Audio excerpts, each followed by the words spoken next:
Fabricio va a tocar Consciente seguramente tengo un yo. tema que a todos nos afecta, a todos los que nos estamos mirando, me incluyo que lo voy a escuchar atentamente. Vamos a hablar de una hormona que está muy relacionada con el estrés.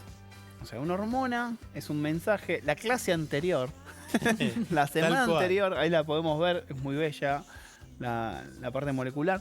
Pero la clase anterior habíamos contado que existían dos tipos de mensajes. Los mensajes muy rapiditos y muy cercanos y que están muy cerca unos de los otros, que eran los neurotransmisores, que están en su mayoría en el sistema nervioso central en el cerebro. Y después existen otro tipo de mensajes que son los hormonales, que son mensajes que van a distintas partes del cuerpo, muchísimo más lento. Es como llegar una carta de Buenos Aires a La Quiaca, ¿sí? En micro tiene que ir, entonces tiene que ir por todo el torrente sanguíneo. Y una vez que llega a La Quiaca, el cuerpo dice, me mandaron un mensaje, tengo que accionar.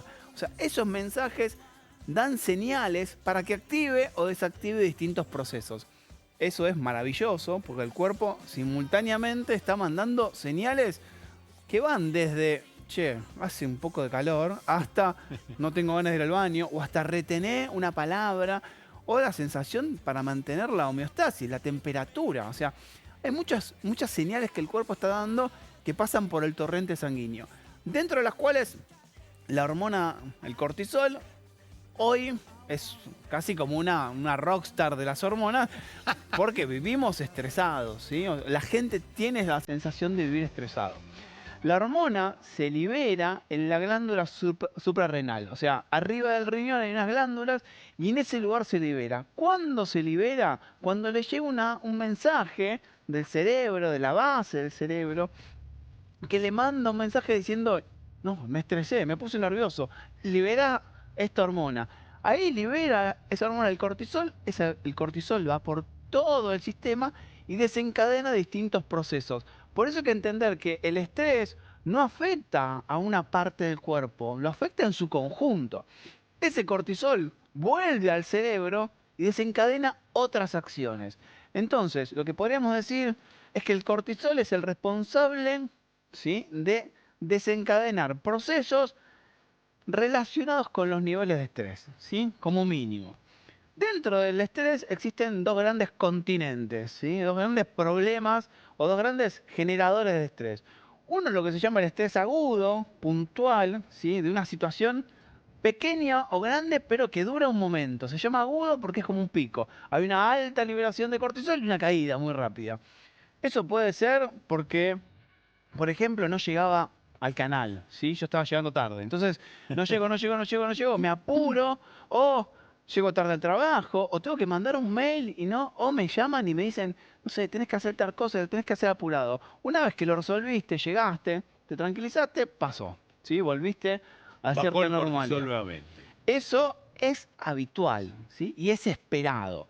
Y después, en el otro continente, está la otra cara, ¿sí? No es el pico agudo, esa liberación de cortisol que cae, sino es el cortisol que se mantiene elevado. Cuando es elevado por mucho tiempo, se llama estrés crónico. Y ese realmente es un problema.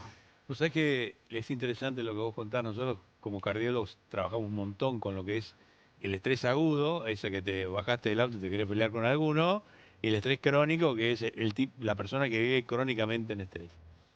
Déjame decir algo de la actualidad. Yo creo que nosotros hoy por hoy estamos viviendo, muchos argentinos, como un estrés crónico constante. Incertidumbre, me voy a quedar sin laburo, no sé si llego a fin de mes. Y eso sumale a la vida cotidiana que, pumba, te genera un estrés agudo, ¿no? Sí, Y eso enferma. tal cual. Bueno, el estrés agudo no hace nada, ¿sí? O sea, es normal, es un pico, no hace nada. En lo común de los casos, bueno, puede ser que uno le dé una muy mala noticia, sea agudo, y te genere una reacción, pero estamos habituados a ese tipo de estrés. El estrés crónico sí, por lo menos genera un problema grande a nivel de neuronas. Cuando vimos la clase pasada de esas Sí. neuronas, lo que vemos es que las personas que se estresan durante mucho tiempo, esas neuronas empiezan como a perder esas ramas, se ven menos conexiones neuronales, empiezan los problemas cognitivos, empiezan los problemas que dispara el cortisol, o sea, aumento de la presión, palpitaciones, sudoración, o sea, empiezan esas reacciones que cuando son un momentito no pasa nada, pero que cuando duran mucho tiempo son un problema. tenemos que contar que el cortisol no es ni bueno ni malo, ¿sí? Y es necesario, si no, no hubiéramos sobrevivido a la humanidad. Es necesario y el cuerpo lo dispara, que eso es interesantísimo, en determinados momentos de forma automática. O sea, no es que tenemos que evitar que exista una liberación de cortisol. Primero que eso no lo podemos controlar, porque no podemos controlar las variables externas. Vivimos en una sociedad, en un mundo donde pasan cosas, y ahí entra una cuestión particular, que es que lo que a vos te estresa, no me estresa a mí. O sea, yo voy al cardiólogo y el cardiólogo me dice, te voy a tomar la presión. Y yo me pongo loco, ¿sí? O sea, es como, no, me va a tomar la presión, me va a dar mal, me va a dar... Y el cardiólogo, cuando se toma la presión, o sea, la misma acción a dos personas distintas les genera distintos niveles de reacción. Y el cuerpo, naturalmente, vive con un cierto umbral, un cierto nivel de un estrés que podríamos considerarlo normal y sano, que es el que nos permite estar despiertos, estar atentos, poder controlarnos, que es, por ejemplo, el que se libera a la mañana. O sea, de forma automática, el cuerpo a la mañana, dependiendo de los horarios, entre las 6, 7, 8, te vas a dar cuenta, salvo que tengas 16, 17 o 20 años, pero te vas a dar cuenta que en algún momento te levantás solo, ¿sí? Aunque quieras. Es un domingo, decís, voy a dormir, y ese domingo te levantás a las 8, que es el mismo horario que te levantás, no sé, Sí. el sábado. Ahí tenés liberación de cortisol. Entonces, ahí, ¿cómo hace tu cerebro para justo despertarse un segundo antes que suene la alarma? Bueno, tenés un ritmo circadiano, tenés ritmos, un reloj interno que libera, aumenta ese nivel de cortisol para que vos te levantes y tengas ganas de hacer actividad. Por lo contrario, a la noche, normalmente, en 8, 9, 10, cuando empieza a haber oscuridad, la oscuridad es una señal para que nuestro cerebro interprete que el día se cerró, que hay que ir a dormir, y esos niveles endógenos de cortisol que tiene tu cuerpo empiezan a bajar. Por eso no hay que decir que el cortisol es bueno o malo, el estrés es bueno o malo, todo Es tiene que ver... difícil de medir, porque eso como médico, vos vas a tu médico y le dices, che, medime el cortisol, y hay ¿En todo qué horario? hay un verso con todo el tema de la medida del cortisol.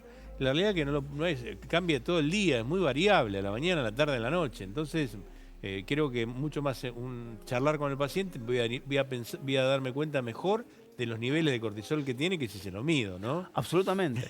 Y además, dependiendo del horario donde cual se lo tomes, va a cambiar. También hay que tener en cuenta que, por ejemplo, un estresor agudo, algo que te pone nervioso, dispara el cortisol, y ese cortisol está en nuestro cuerpo bastante tiempo, aproximadamente 90 minutos, por lo cual puede desencadenar. Existen estudios o formas de, vos decís, bueno, no lo puedo medir en un paciente, pero ¿cómo hace la ciencia para estudiar el cortisol? ¿Cómo hace a propósito? O sea, si toda la gente es distinta. Descubrieron los científicos que hay dos formas hiper simples de disparar el cortisol. Yo lo conté algunas veces acá, pero está bueno tenerlo en cuenta, que el cerebro a veces no se da cuenta que lo estamos engañando y tiene reacciones fisiológicas ridículas. Una es muy graciosa. Los investigadores se dieron cuenta que cuando una extremidad, sobre todo el brazo, empieza a tener mucho frío, el cuerpo se cree que ese brazo lo vas a perder, o sea, que lo tenés congelado. Entonces dispara un nivel de cortisol Nunca lo altísimo contaste eso. y sideral. Yo lo cuento con un ejemplo muy simple. ¿Qué hacemos los científicos? Yo lo hago en el laboratorio. Iba a decir es muy divertido porque a mí me gusta hacer experimentos, pero no es divertido para la persona que está con el brazo en el hielo. No. Pero es muy simple hacerlo. No sé si fuiste alguna vez a alguna fiesta, un cumpleaños, y hay un tacho con hielo y agua, ¿sí? Y vos querés agarrar una cerveza que está en el fondo y está todo lleno de agua, de gaseosas, y decís, ¿dónde está? ¿Dónde está? Bueno, en esos segundos donde vos te estás manoteando, que cada vez sentís más frío, pero decís, la tengo que encontrar. Bueno, en esos segundos el cortisol de tu cuerpo se fue por las nubes, porque el cuerpo interpreta que ese brazo está perdiendo altas temperaturas y no se da cuenta que está sacando una botella de cerveza, claro. Y el otro efecto, que también es muy singular y está bueno explicarlo en el sistema educativo, ¿sí? Está muy estudiado que las personas se ponen muy nerviosas cuando vos no les anticipaste que les vas a pedir la palabra, ¿sí? ¿Qué significa esto? Si acá están todos, no sé, en un canal están acostumbrados.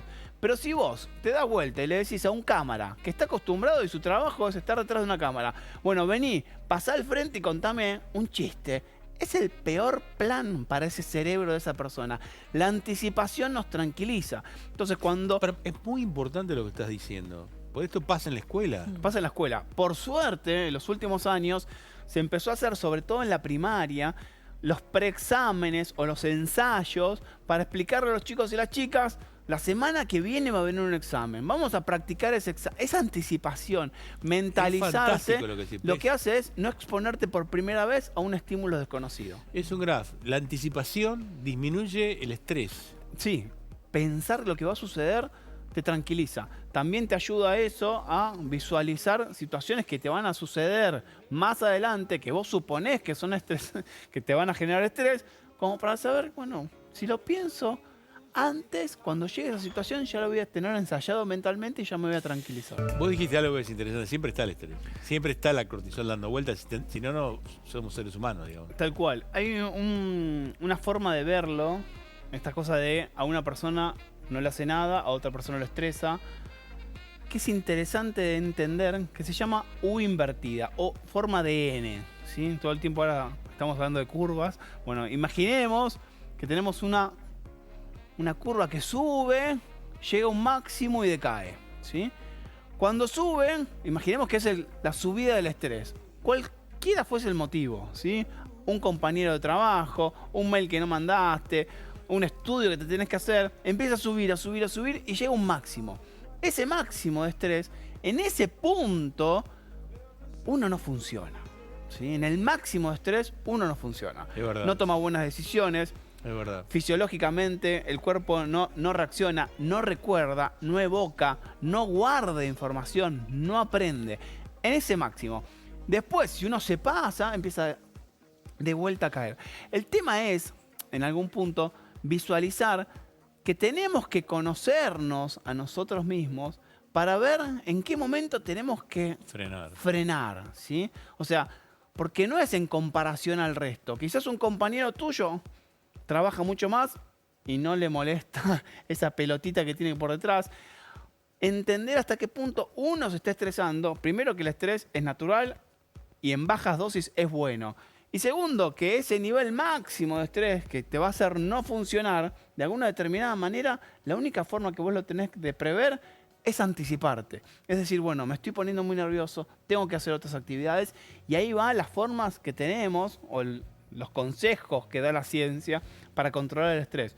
Y uno está muy bien graficado, que tiene que ver con la actividad física. Yo recién conté al comienzo que dos veces o 3 veces por semana yo voy a jugar al fútbol. Soy horrible jugando al fútbol, te imaginarás, mido 2 metros, o sea, pero es una situación en la cual, más allá de correr y hacer cierta actividad, yo me conecto con algo lúdico, con gente que conozco y me divierte, y esa situación de desconexión, de evadir esos problemas, de apagar la tele mental que uno tiene en la cabeza o la tele de verdad que te trae ciertos problemas, pasa a otro plano y eso baja los niveles de estrés. Esos niveles de estrés bajan con situaciones amorosas, con los vínculos sociales, con ir al club y charlar con gente, con hacer actividad física, con preparar algo que tengas ganas y regalárselo a otra persona. Así que existen muchas formas de disminuir los niveles de estrés y está bueno reconocer cuando estamos saturados. Yo quiero dar lo que me pasa como cardiólogo, y esto es un mensaje para todos, ¿no? La situación actual hace que tengamos un estrés crónico, que es como una olla a presión que va subiendo, sube. Y después las situaciones de la vida cotidiana que de golpe tenés ese estrés agudo. Si a vos la situación te hace mal, no estés constantemente expuesto y metiéndote en la situación. Si a vos la tele te hace mal y las malas noticias te hacen mal, bueno, ve cosas que te diviertan. Este canal tiene un montón de cosas que te diviertan.